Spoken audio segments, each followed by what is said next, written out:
Welcome to the Kedal Labs How-To series. In today's tutorial, we will explore how to implement data security with views in Databricks. Specifically, we'll cover creating views for column-level security, row-level security, and data masking. Before creating views, identify the user's group in Databricks. To do this, navigate to Profile and then go to Settings. Under the Group Membership section, find the group you belong to, such as the Data team. This is crucial as we will use this group information to determine access to sensitive data throughout the process. Next, we will setting up a sample table to work with. Run a query in the Databricks SQL editor to review the structure of the sales customers table. This table contains customer data, and we will apply various security measures to protect sensitive information.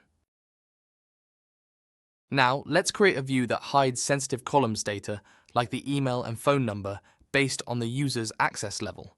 If the user is in the data team, placeholders replace the values.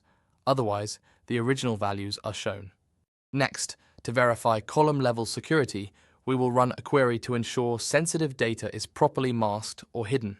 Authorized users should see original values, while unauthorized users will see placeholders. Next, we will enforce row-level security by restricting access based on the user's identity. Using is_account group member data, we check if the user is in the data team. If they are, they can only access rows where email address matches current_user. Otherwise, no rows will be visible. To verify row-level security, we will run a query to check which rows the logged-in user can access. If the security measures are implemented correctly, users should only see data relevant to them if they have the necessary authorization. Next, we'll implement data masking by creating a view that partially hides sensitive data. The part before in email will be replaced with a placeholder, while the rest remains unchanged. Finally, verify data masking by querying the view.